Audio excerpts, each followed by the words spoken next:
Hello everyone and welcome to this video on introduction of the course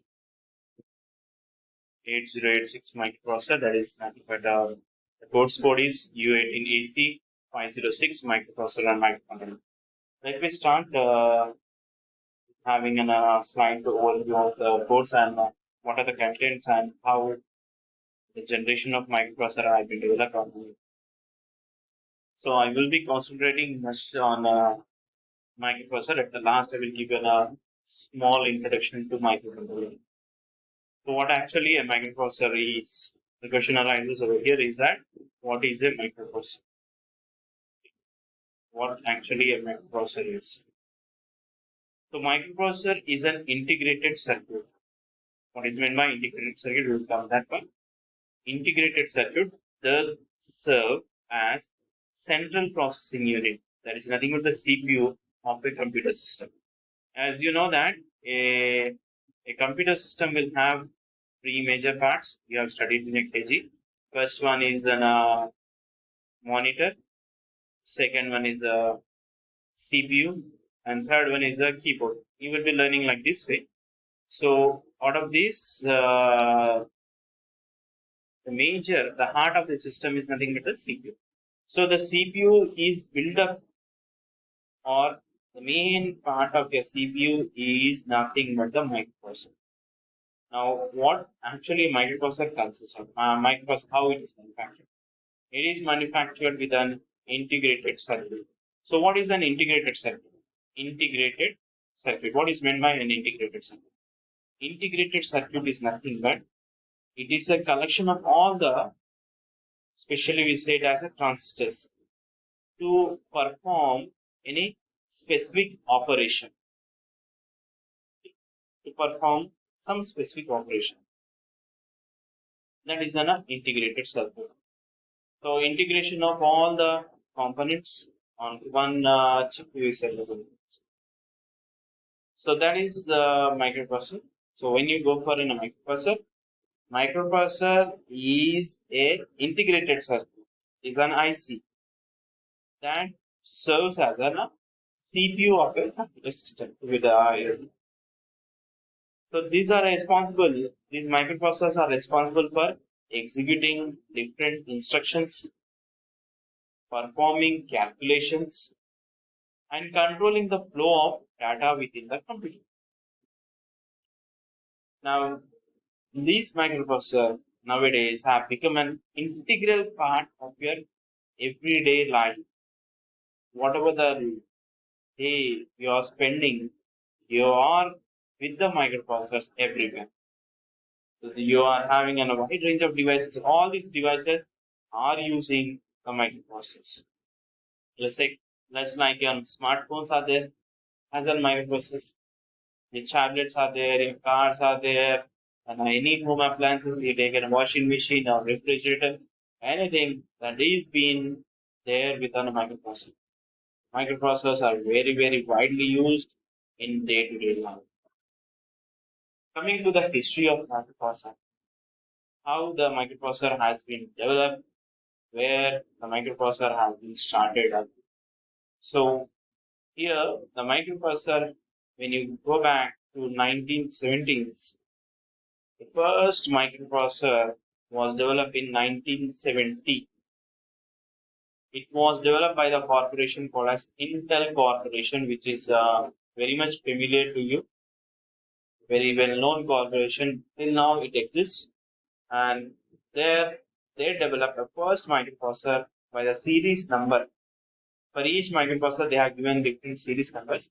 The starting series number of a microprocessor is 4004. 4004 is the first microprocessor which was developed by the Intel Corporation. And after this one, and one more thing is that the microprocessor would be considered with the bit size. Okay. I mean to say there is a 4-bit microprocessor or 8-bit microprocessor or 16-bit microprocessor. What is this? The bit over here. I mean to say, you know that 0 or 1. These are the 1 bits. So a combination of this one, like 0, 1, 0. It is what? How many bits? 3 bits. If you take 0, 1, 0, 1, 4 bits. If you take 1, 1, 0, 0, 1, 1, 6 bits. Like that way, this the first microprocessor 4004 was a 4-bit microprocessor. Mean to say it was able to perform operation on 4-bit numbers.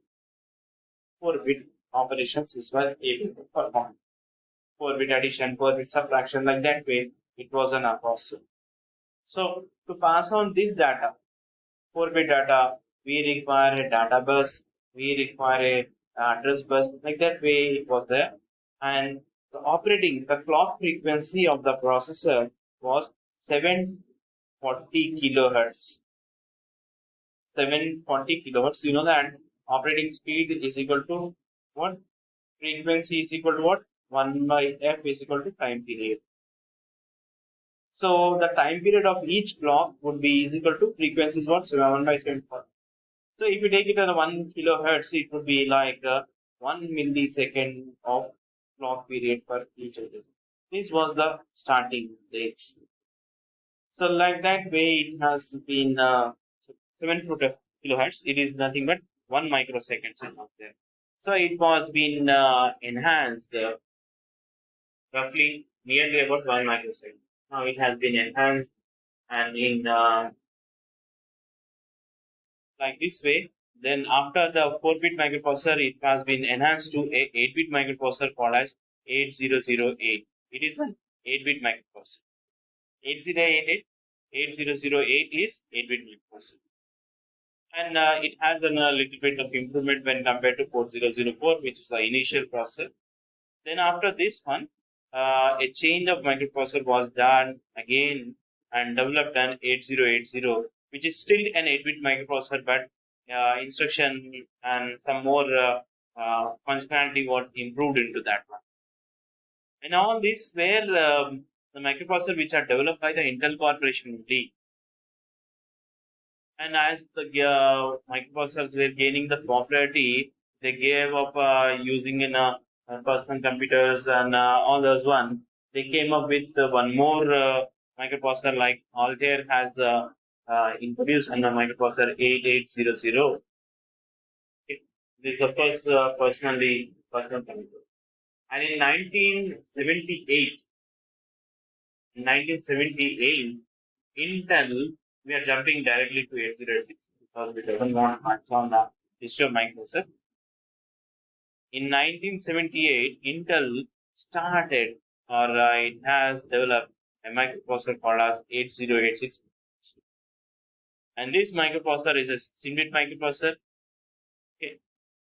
And it was a widely used microprocessor and still we are using today. And still in the textbooks we are reading about the architecture of 8086. It has very much popularity as well as very good functionality is there. The general features and everything we will be discussing in the subsequent classes. So I will be telling roughly is that here it is an 8086 microprocessor is a 16-bit microprocessor. Okay. 16-bit microprocessor, but address bus is different. It has a 20-bit address bus and 16-bit data bus. This is about the address bus. This is about the 16-bit data bus. And mean to say 16-bit numbers can be operated onto this one. And using of address bus, it will be can interface a memory of what 1 MB, which is very quite large at that moment. That was there.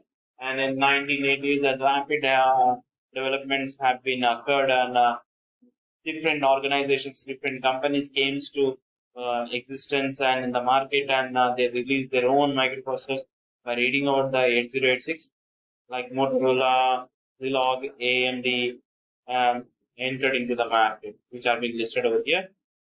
Okay. These are, and then IBM released the PC, which is still, IBM. The name itself gives you goosebumps. Like if I get a job in IBM, it is very wonderful. So like that way, this is a very good organization which has developed an PC which powered by 80888. It was a microprocessor, 8-bit microprocessor, 16-bit microprocessor, which was used in these personal computers. And you know that in the recent years, very fast development in the microprocessor or the operating frequency has been occurring, and we are getting in the very latest versions of microprocessor. So the developed microprocessor which are being used, which are the organizations like Intel, AMD, ARM, Qualcomm. These are different innovations have been occurring in these industries, and now latestly we are listening about the mobile devices and IoTs, Internet of Things devices. So in future also a lot of things will be there, and more or less what we have discussed. We are thinking about the it's only the microprocessor, but here these microprocessors are also when we go for a microcontroller, that could be a very wonderful thing. So the processor plus the controller, if you get it up, you will be having a microcontroller, and it has certain features which makes this microcontroller more powerful. And when you are going to the microprocessor, microprocessor has its own importance, but microcontroller, it's again it has a different role to play. How it is in our syllabus, we will be discussing about both 8086 microprocessor and 8051 micro. We'll have a very happy learning with you. Thank you.